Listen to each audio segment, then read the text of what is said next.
Hello everyone, this is the first lecture और इसमें हम लोग बहुत सारे क्वेश्चंस की प्रैक्टिस करने वाले हैं। हमारा मेन टारगेट है जो भी अपकमिंग एग्जाम्स हैं हमारे पीजीटी के, अब वो एनवीएस पीजीटी हो, यूपी पीजीटी हो, एलटी ग्रेड के एग्जाम्स हो या इसके इक्विवेलेंट जो भी एग्जाम्स पॉसिबल होने वाले हैं अब या आने वाले हैं, उनसे रिलेटेड एग्जाम्स में जो भी क्वेश्चंस आ सकते हैं उनका कलेक्शंस के साथ मैं आऊँ।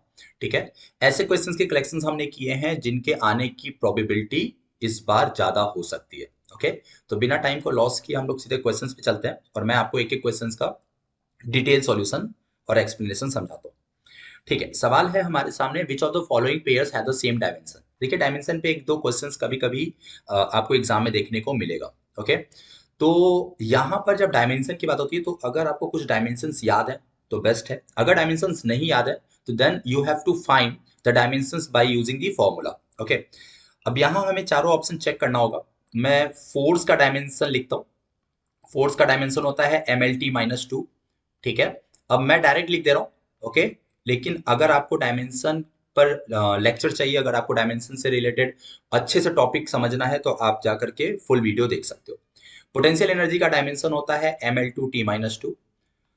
सब डायमेंशंस को लिखने का जो तरीका होता है वो होता है क्लोज ब्रैकेट में, तो क्लोज ब्रैकेट लगा लीजिएगा। वर्क डन, कोई भी वर्क हो, बी ऑप्शन पे आते हैं, ये तो ए ऑप्शन था। ठीक है, ए ऑप्शन हमारा करेक्ट नहीं हुआ। हमें क्या चाहिए, सेम डायमेंशन चाहिए। वर्क का डायमेंशन होता है ml2t-2। ठीक है, टॉर्क, टॉर्क का डायमेंशन होता है ml2t-2, तो बी ऑप्शन हमें मिल चुका है। Okay, so B is the right answer. अगर मैं आगे बढ़ूं तो energy is equivalent to work, तो एनर्जी का भी डायमेंशन क्या हो जाएगा, ml2t-2।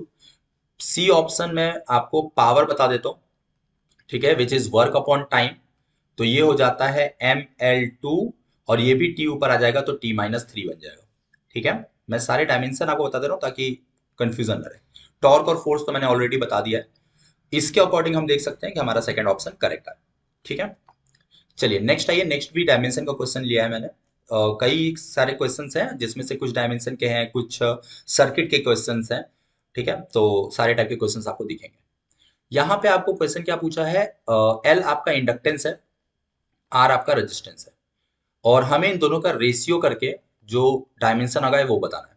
देखो, इसको करने के दो तरीके हो सकते हैं। एक तो आप energy is equal to half L I square, इस फंडे से एल का डायमेंशन निकाल लो, और रेजिस्टेंस के लिए V is equal to I R, और ये पोटेंशियल को वर्क अपॉन चार्ज में कन्वर्ट कर दो, चार्ज को करंट इनटू टाइम में कन्वर्ट कर दो और यहां से रेजिस्टेंस का डायमेंशन निकाल लो। फिर जो भी डायमेंशन आएगा दोनों का रेशियो कर दीजिए आप और आपको मिलेगा टाइम। ठीक है, ये आपको याद रखना होगा। अगर आप ये याद रखोगे तो आपके लिए बहुत अच्छा है। दो नोट पॉइंट यहाँ पे मैं आपको बता देता हूँ, की पॉइंट्स हैं, बहुत काम के हैं। एल अपॉन आर का डायमेंशन टाइम के इक्विवेलेंट होता है और रेजिस्टेंस इनटू कैपेसिटेंस का भी डायमेंशन टाइम के इक्विवेलेंट होता है। ठीक है, तो ये दोनों को जब भी सॉल्व करने को बोले तो आपको टाइम लॉस नहीं करना है, डायरेक्ट टिक करना है। ठीक है, तो इसमें आपका सेकंड ऑप्शन करेक्ट होगा। नेक्स्ट आइए, प्लैंक्स कांस्टेंट का डायमेंशन। तो Planck's constant, energy is equal to Planck constant into frequency, तो प्लैंक्स कांस्टेंट हो जाएगा ml2t-2, एनर्जी और फ्रीक्वेंसी होता है t-1, then ml2t-1, this is the dimension of Planck constant. First option देखो तो फोर्स है ml2, सॉरी, फोर्स होता है mlt-2 एंड टाइम होता है t, तो ये गलत हो गया हमारा ऑप्शन। नेक्स्ट फोर्स और स्पीड है ना, ये ए ऑप्शन था। बी ऑप्शन आ जाइए, फोर्स है mlt-2 और स्पीड है lt-1, ये भी ऑप्शन गलत हो गया हमारा।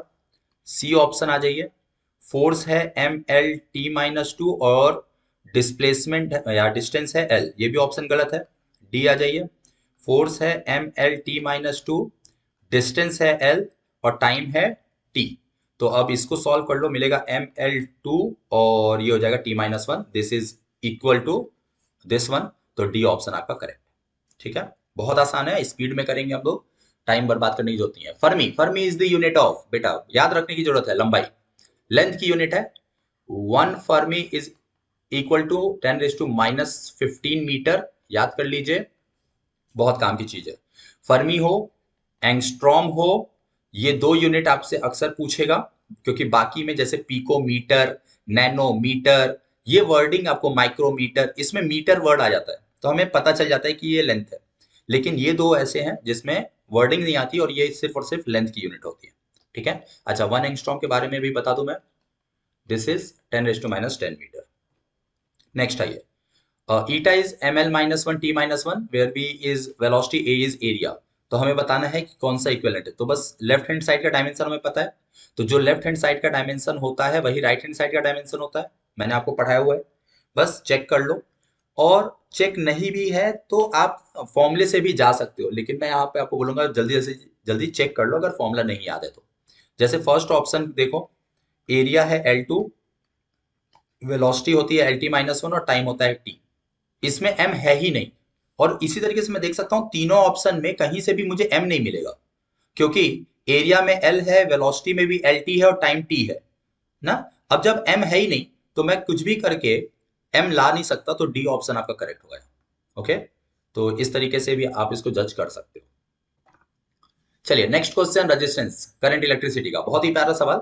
तीन रेजिस्टेंस दिया है, तीनों के रेजिस्टेंस का जो रेशियो है 1:2:3 है। मतलब अगर एक रेजिस्टेंस R है तो दूसरा 2R होगा और तीसरा 3R होगा। तीनों पैरेलल में लगे हैं, मतलब जो नेट करंट आएगी वो तीनों में अलग अलग स्प्लिट हो जाएगी। ठीक है, एक में I1, एक में I2 और एक में I3। क्वेश्चन पूछा है the current through the resistor R in ratio. Current का रेशियो क्या होगा? बच्चा देख, V is equal to IR होता है। ठीक है, मतलब I is proportional to 1/R। अगर पैरेलल में लगा हुआ है तो I is proportional to 1/R के कॉन्सेप्ट से हम ये समझ सकते हैं कि अगर R का रेशियो जो है वो 1:2:3 है तो करंट का रेशियो डेफिनेटली 3:2:1 होगा। ओके, जितना ज्यादा रेजिस्टेंस उतना कम करंट। अगर रेजिस्टेंस 1 टाइम्स है तो करंट उसका ठीक अपोजिट 3 टाइम्स हो जाएगा। थर्ड ऑप्शन आपका करेक्ट है। अदरवाइज हम यहाँ पे करंट डिवाइडर रूल लगा सकते हैं। थोड़ा लेंदी हो जाएगा, लेकिन मुझे लगता नहीं है कि इतने पिद्दी से सवाल के लिए मैं आपको करंट डिवाइडर रूल यहाँ पे अप्लाई करवाऊं। बल्कि इसको अगर आपको सीखना है तो हमारे करंट इलेक्ट्रिसिटी वाला पूरा लेक्चर देख लो, वहां पे आपको बहुत डिटेल में मिलेगा ये।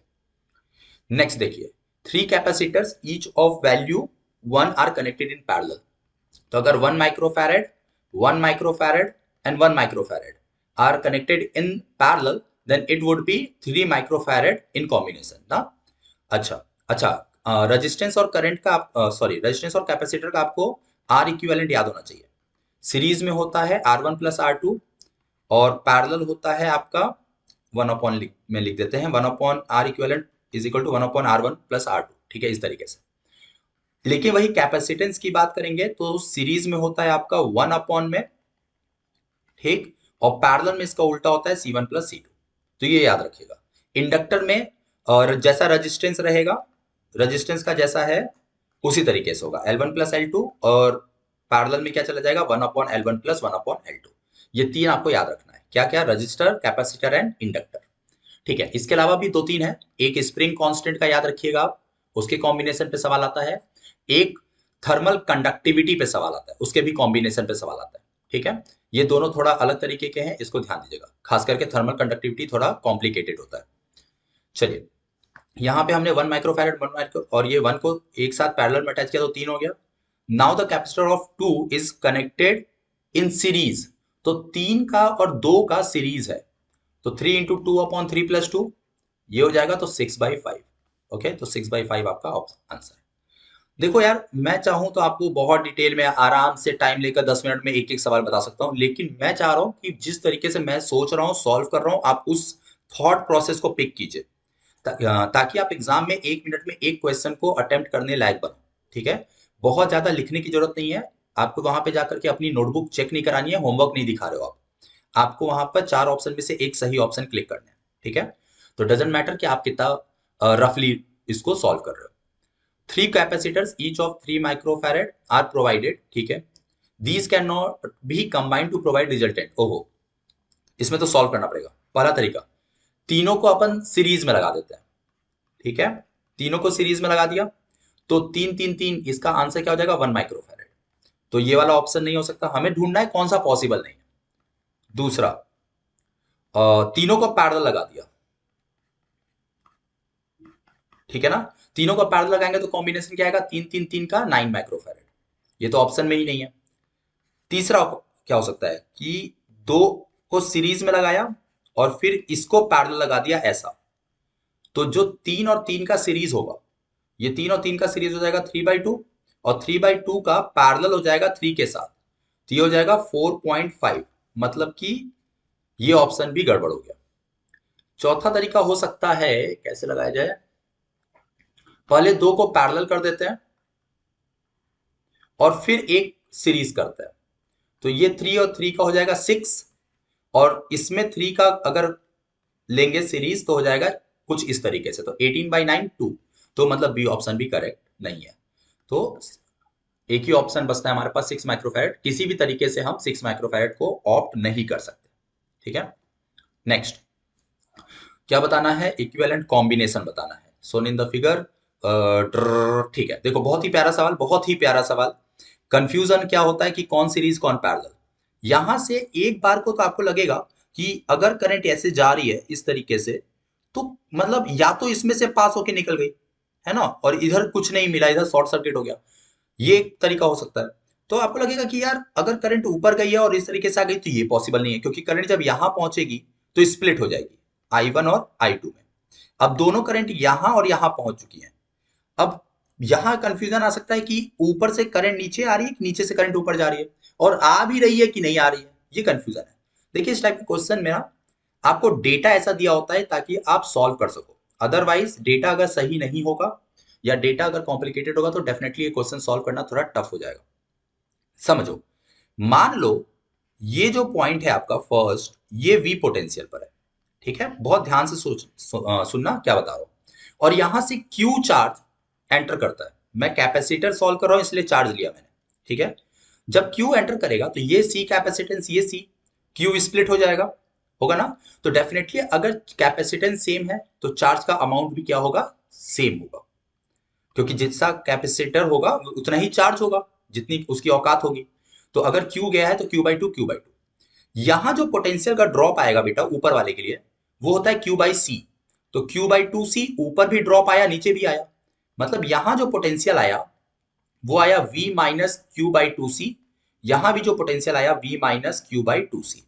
पोटेंशियल इतना ड्रॉप हो गया V में से, मतलब ये वाला जो कैपेसिटर लगा है, इस कैपेसिटर के दोनों एंड पे पोटेंशियल का डिफरेंस जो है वो जीरो हो गया है। और पोटेंशियल डिफरेंस जीरो हो गया मतलब कोई भी चार्ज का फ्लो नहीं होगा, मतलब इसमें करंट जाएगी ही नहीं। ये कैपेसिटर यहां हो या ना हो इसका कोई भी मतलब नहीं है, करंट सीधा सीधे निकल जाएगी और अपने निगेटिव टर्मिनल पे पहुंच जाएगी।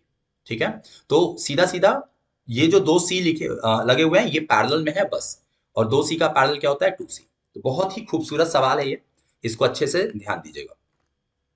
नेक्स्ट आता है ट्रांसफार्मर पे सवाल है, ट्रांसफार्मर की इफिशियंसी पे क्वेश्चन है। तो इफिशियंसी इज इक्वल टू क्या होता है, 80% दिया है। ठीक है, तो इसको लिख देते हैं 80/100। इफिशियंसी देख पावर का फंडा होता है, power output upon power input, ये होता है इफिशियंसी का आपका फॉर्मूला। तो 80/100 दैट इज 4/5। पावर आउटपुट मतलब V इंटू आई सेकेंडरी क्वाइल से, और इनपुट मतलब V इंटू आई प्राइमरी क्वाइल से। ठीक है, सेकेंडरी कॉइल का क्या पोटेंशियल एक बार पढ़ लेता हूं। 220 volt is supplied to transformer, और आउटपुट मिला है 2 एम्पियर 440 पर। तो 440 आउटपुट पर है 2 एम्पियर के साथ, और 220 इनपुट पे है, 220 इनपुट पर है, और ये आईपी पूछा है। ठीक है, इससे कट किया 2, और 2 2 सा 4 से ये कट हो गया आपका, कैंसिल हो गया, तो आईपी इज इक्वल टू हो गया 5 एम्पियर। ठीक है, तो डी ऑप्शन आपका करेक्ट, बढ़िया है ना। Next of the dimension of quantity this, ओहो ये तो सॉल्व करना पड़ेगा। लेकिन मुझे एक याद आ रहा है इसी क्वेश्चन को देखकर, मैं बताऊं, एक बार पूछा था dimension of mu naught epsilon not, ये भी पूछा था। अब आप कहोगे कि सर बात तो वही हुआ, बस एक में मल्टीप्लाई करना है एक में डिवाइड करना है, दोनों का निकालते हैं। लेकिन नहीं, अगर ये वाला क्वेश्चन आता तो आप सीधा सीधा 1/c² लिख देते, इसको c² नहीं 1/c लिख देते इसको। c होता है लाइट की स्पीड, और स्पीड का डायमेंशन क्या होता है, LT -1। तो यहां से इसका डायमेंशन आ जाता L-1T। बट ये सवाल जो है थोड़ा और कॉम्प्लिकेट कर दिया है, अगर ये आता तो बहुत ही आसान होता है ना, क्योंकि फॉर्मूला से हम लोग डायरेक्ट जा सकते थे। इसको सॉल्व करते हैं, चलो एप्सिलॉन नॉट की बात करता हूं मैं। तो कुलम्स लॉ पे जाते हैं, F is equal to 1/4 pi epsilon naught Q1 Q2 upon में R square. So epsilon naught is equal to Q1 Q2 upon F R square dimensionally. 4 pi को हटा देता है, तो epsilon naught is equal to A2T2 upon MLT-2 into L2. सो M-1 L-3 A2 T4 is the dimension of epsilon naught. ठीक है. Mu naught के लिए किस फॉर्मूले से जाना मैं पसंद करूंगा, तो F/L is equal to mu naught I1 I2 upon 2R. ये फॉर्मूला मुझे आसान दिख रहा है. R से L का डायमेंशन कट कर दो, 2 न्यूमेरिकल कांस्टेंट है, तो mu naught is equal to F upon I square. F हो गया MLT-2, I हो गया A2. So we have MLT-2 A-2. दोनों का रेशियो करते हैं, यही लिख देता हूं मैं, MLT-2 A-2. What we get, M-2. Actually में म्यू नॉट एप्सिलॉन नॉट का रेशियो पूछा है ना, तो मैंने उल्टा कर दिया, इसको उल्टा कर दो. ठीक है. अच्छा, यहीं से करके उल्टा कर देता हूँ ना, जब लिख ही दिया है मैंने, तो ये हो जाएगा L-4. ए ऊपर भेजो तो T4 और T ऊपर भेजो तो T6. सॉरी, एक सेकेंड, ए पहले पहले क्या भेज दिया मैंने, T भेजना था ना. T ऊपर गया तो T6 हो जाएगा, और फिर ए ऊपर गया तो A4 हो जाएगा. ठीक है. और मुझे तो उल्टा रेशियो चाहिए, तो इसको उल्टा कर देते हैं. M2 L-4 है तो L+4 हो जाएगा, और T-6 हो जाएगा, A-4 हो जाएगा. इसका रूट करना है तो रूट हो जाएगा ML2 T-3 A-2. This is the dimension of resistance. ठीक है. और ये ऐसे भी आप जज कर सकते हो कि मोमेंटम का रेजिस्टेंस होता है MLT-1, अगर रेजिस्टेंस नहीं याद है तो. करंट का डायमेंशन A, फोर्स का डायमेंशन MLT-2. तो यही बचता है, तो यही आंसर होगा. ठीक है. नेक्स्ट क्वेश्चन है, 1 mole of monoatomic gas is mixed with 1 mole of diatomic gas, the molar specific heat हमें बताना है. देखो, specific heat at constant volume और specific heat at constant pressure, ये दो होता है. अगर दो या दो से ज्यादा गैसेस मिक्स किए जाएं तो फॉर्मूला क्या लिखते हैं हम लोग, ध्यान दो. ये मिक्सचर का अगर हमें फॉर्मूला लिखना है तो वो होता है N1 CV1 plus N2 CV2 upon N1 plus N2. Same way में हम एट कांस्टेंट प्रेशर पे भी इसको लिख सकते हैं. ठीक है. अब यहाँ पर पहले मोनोएटॉमिक गैस है जो 1 मोल है. मोनोएटॉमिक गैस का होता है 3R/2. सीवी की वैल्यू याद होनी चाहिए सबके लिए. डायटोमिक गैस कितना मोल है, ये भी 1 मोल है, और डायटोमिक के लिए होता है CV 5R/2 अपॉन में नंबर ऑफ मोल्स, मतलब N1 प्लस N2. यहाँ पर हम लोग अगर सीपी निकालना होता तो 1 इंटू सीपी क्या होता है 5R/2 मोनोएटॉमिक के लिए, और सीवी क्या होता, सॉरी सीपी क्या होता है डायटोमिक के लिए, तो 7R/2 अपॉन 1+1. ये सब याद रखना. तो ये कितना हो जाएगा बेटा, 2 2 2 यहाँ पे बन गया 4, और ये हो गया 5 3 8, 8/4 2, तो 2R आंसर आएगा, थर्ड ऑप्शन. ठीक है. नेक्स्ट नेक्स्ट करा है, body is moving with a constant speed in a circular path. Okay, constant speed है. ठीक है. The quantity that remains constant. देख, एक सर्कुलर मोशन है, और इसमें जो बॉडी है वो कांस्टेंट स्पीड से जा रहा है. कांस्टेंट स्पीड का मतलब होता है जो v है वो तेरा फिक्स है, वो चेंज नहीं हो रहा. बट क्योंकि हर पॉइंट पर डायरेक्शन चेंज होगा, हर पॉइंट पर इसका डायरेक्शन चेंज हो रहा होगा, तो अपन वेलोसिटी को कांस्टेंट नहीं बोल सकते. ठीक है. एक्सेलरेशन की बात करूं तो दो एक्सेलरेशन होते हैं सर्कुलर मोशन में. एक होता है आपका टेंजेंशियल एक्सेलरेशन, और एक होता है आपका centripetal acceleration. Tangential acceleration is zero because dv/dt is zero, जैसा कि v कांस्टेंट है. लेकिन जब सेंट्रीपिटल की बात करते हैं तो this is v²/r, and this is changing at every point. इसका डायरेक्शन भी चेंज हो रहा है, तो एक्सेलरेशन भी आपका कांस्टेंट नहीं है क्योंकि डायरेक्शन चेंज हो रहा है. उसके अलावा आता है force. Again tangential force zero है, लेकिन सेंट्रीपिटल फोर्स जीरो नहीं है. और कांस्टेंट की बात करें तो उसका भी डायरेक्शन हमेशा सेंटर की तरफ होगा, और कॉन्टिन्यूसली चेंज होगा, तो फोर्स भी आपका गलत आंसर है. काइनेटिक एनर्जी एक स्केलर क्वांटिटी है, और ये होगा हाफ mv², क्योंकि m और v दोनों ही कांस्टेंट है, तो इसलिए काइनेटिक एनर्जी आपका सही आंसर. ठीक है. Next, a body whose displacement varies with time. Okay, तो डिस्प्लेसमेंट इक्वेशन है y is equal to -2/3 t² plus 16t plus 2. हमें क्या निकालना है, will come to rest after. ठीक है.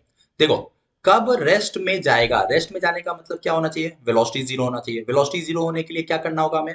हमें डिस्प्लेसमेंट को डिफरेंशिएट करना होगा विथ रेस्पेक्ट टू टाइम, तो हमें वेलोसिटी मिल जाएगी। चलिए डिफरेंशिएट कीजिए। डिफरेंशिएशन आता है आपको, क्या लिख देंगे? -4/3 इंटू टी प्लस 16 और ये होगा जीरो। यहां से टी की वैल्यू निकालेंगे तो हमें मिलेगा, कहाँ गया, हाँ, 4 4 4, कुछ तो गड़बड़ आया, नहीं, यहाँ है ना 4 4/3 = 16, तो टी की वैल्यू हो जाएगी 48/4 = 12 सेकेंड। बोलिए स्वाहा। चलिए next, single magnetic pole does not exist. हाँ, सिंगल मैग्नेटिक पोल एग्जिस्ट नहीं करता। जब भी आपका मैग्नेटिक पोल बनता है तो हमेशा वो डुअल नेचर का होता है। नॉर्थ पोल हमेशा एक साउथ पोल के साथ ही क्रिएट होता है। ठीक है, ये क्यों होता है? देखो, गॉस लॉ के अकॉर्डिंग हम इसको बात कर सकते हैं। वैसे तो मेजर पार्ट गॉस लॉ का जो है वो इलेक्ट्रोस्टैट्स का है, लेकिन जब हम गॉस लॉ बात करते हैं मैग्नेटिज्म के लिए, मैग्नेटोस्टैट्स के लिए, तो वो होता है divergent of magnetic field is zero. ठीक है, या फिर हम इसको बोलते हैं the surface integral of magnetic field. अगर हम मैग्नेटिक फील्ड का सरफेस इंटीग्रल निकालें तो ये क्या हो जाता है? जीरो। ठीक है, गॉस लॉ अगर इलेक्ट्रो में पूछेगा तो इलेक्ट्रो का गॉस लॉ होता है the surface integral of electric field is equal to the mu naught time, sorry sorry sorry, Q enclose times 1/एप्सिलॉन नॉट। ठीक है, ये गॉस लॉ आपका इलेक्ट्रो वाला है और ये मैग्नेटोस्टैट्स का है। ठीक, तो ये दो चीज आपको याद होनी चाहिए। This is the question number next, ये फर्स्ट क्वेश्चन नहीं है। चलिए, तो आई होप कि आपको सारी चीजें समझ में आई हों और सारे क्वेश्चंस अच्छे से मैंने शायद समझा दिया है आपको, आई होप। और कोई भी क्वेश्चन में अगर डाउट होगा तो डेफिनेटली आप मुझे कमेंट सेक्शन में पिंग कीजिएगा, मैं आपको वापस से उसको इलेबोरेट कर दूंगा। इसी टाइप के और भी लेक्चर्स के लिए कॉन्टिन्यूअसली बने रहिए, नोटिफिकेशन ऑन कर लीजिए ताकि जब भी कोई वीडियो अपलोड हो तो सबसे पहले आपको जानकारी मिले। मिलते हैं नेक्स्ट लेक्चर में, आज के लिए इतना ही। Thank you so much.